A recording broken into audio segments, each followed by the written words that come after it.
artists and you have in common their love of the Beatles. You'd actually be shocked, though, Martin, that the impact of the Beatles it far goes beyond our expectations. And I mean, the three acts that I would talk about would be one, Ozzy Osbourne, two, Aerosmith, Steven Tyler, three, Hanson, the little and I've got like Beatle-related stories to each one of those acts. You have these young kids influenced fans of the Beatles. You have the Prince of Darkness influenced fans of the Beatles. You have Steven Tyler and Aerosmith influenced fan of the Beatles. Stories will go. Should I tell my we should first point out that all members of Hanson are now taller than you. They've all had children. You see, they were virgins when I was working for them, and then once they knew, bada bing, kids left and right. This. You told them everything they know. No, just musically.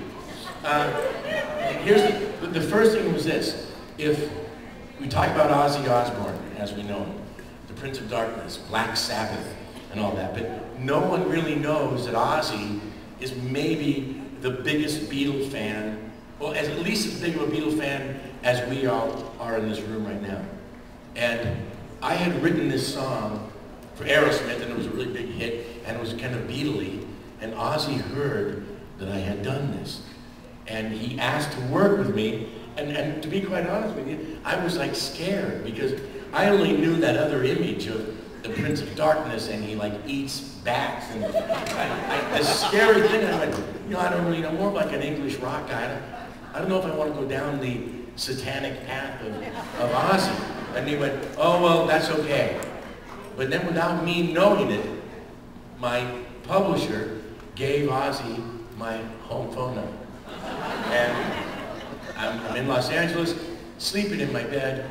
The phone rings at around 5:45 in the morning. And I'm thinking it might be my brother. Hello? Mom? Yeah? Ozzy Osbourne. That's Ozzy. I'm like, wow. Hi, Ozzy. And then under my breath, I'm going, she gave him my number. How's it going, Ozzy? It's going fine, Mark. I love that record you did with Aerosmith, Living on the Edge. It's great. Oh, thank you. Very Beatley. I go, thank you. And then here it comes. I'd like to work with you, Mark. Oh, you would, Ozzy? Yeah, I'd like to do Ozzy Does Such a Pepper. Ozzy Does Such a Pepper. Ozzy Does Such a Pepper. Ozzy Does Such a Pepper. Now, I'm not lying to you guys. If I wouldn't have interrupted him, I'd still be in my bed hearing him go, Ozzy Does Such a Pepper. Ozzy Does Such a Pepper. Well, Ozzy, that's great. You want to like do a remake of Sgt. Pepper? He goes, no. I love the Beatles, man. I don't want to do a record that's sort of like Ozzy does. I said, I know, Sgt. Pepper. Great. So he invites me to England. I was a little bit frightened. Still, I fly over to London. I go to John Henry's, the famous place where all the great bands from McCartney to everybody rehearses. And I walk into this little room, and I see all of these heavy metal guys, which I'm not really accustomed to. And these guys had like huge hair. There were like families living in their hair. And it was like these famous heavy metal guys, Bob Daisley on bass and Dean Castanova on drums. Guys I don't know, but in the heavy metal world, they're like, yeah. So I walk in, I meet these guys, and Ozzy's nowhere to be found. And I go, okay, I better kind of come up with something. I was thinking kind of Beatley, because he liked it. So I come up with this thing. And the band goes, oh, that's cool. And they just lay into it, very heavy metal. It was a whole nother scene to me. All of a sudden, the door opens, and they're standing in this black coat to the floor with John Lennon glasses and his hair like this, one fingernail painted, is Ozzy Osbourne. Now, if ever you see someone and they look like a star, it's like the Four Lads, they were so charismatic. You just would see, pick your Beatle, and they had that thing that went beyond their music that made them be superstars. And there was Ozzy Osbourne doing the same thing. Hello, doing the same thing. Oh, you're plugging me in. Was that good for you? Just checking. Sorry.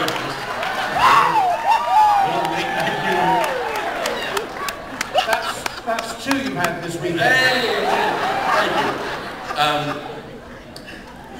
Oh yeah, so there is Ozzy standing in the corner. He walks up to me, and he's there with his assistant, Tony, this sort of wire-haired terrier little guy from Scotland. And Ozzy comes in with this huge bowl, and he goes, hello, Mark, you like me Lennon glasses? First thing he says is a Beatle. I went, oh, they're kind of like mine, but darker. Yeah, I love Lennon glasses. Me too. He sits down. Now he has this huge bowl. He was trying to be healthy. So Ozzy had this huge bowl of kind of like a trail mix. It was like burnt dirt and cobweb, and almonds with no flavor, and carob nib, and nothing that a white human would eat. Just whatever stuff. And he's eating it like awful. His little cheeks are out like this. And I had just met him now. And he goes, Mark, I've got the photo. And he starts spitting all over me. And I didn't know him well enough to go, hey, stop spitting on me. But I had like almonds and cashew nuts stuck to my face.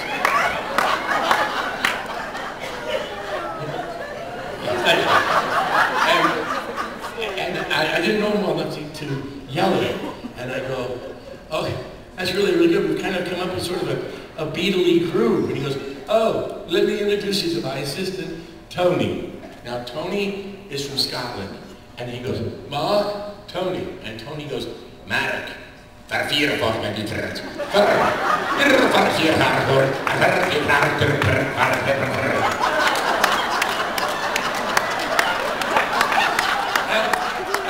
Like this, and Ozzy goes, don't worry, I can't understand him either. So, we get down to the music, and Ozzy goes, all right, Mark, play me your Beatley track. So he's stuffing his little face, and I come up with this thing. Do I have to do anything else, or no? I come up with this groove, and he goes, and the whole band stops. And I come up, Ozzy, I was thinking of this line, it feels so good to be bad. Something like kind of Lennon-esque. He goes, oh, I like that, he's eating. So we keep doing the groove, and we're grooving away, it's great. And all of a sudden I see Ozzy, and he's so cute. All the devil stuff went out the window because he was just the most charming, beautiful human that I've ever met. And he gets this idea, like, and he gets up, runs to the microphone, and on the record, he goes, it feels so good to be bad. That's what it is. But on the day, he runs up to the microphone and goes, it feels so, and he breathes in and goes, caw, caw, caw, caw, caw, caw, caw. Now, he didn't move away from the microphone. He just stayed there and went, caw, caw. And he starts to change colors, and the bass player, without moving, goes, I think he's choking. Oh my God. And I run behind him and like, Ozzy trying to pat his back. Caw, caw, caw. So I never Heimlicked anyone in my life.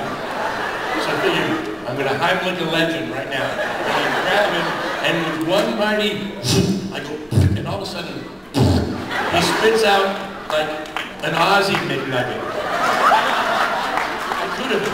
I could have repackaged it as Ozzy Mix, because it was still dry.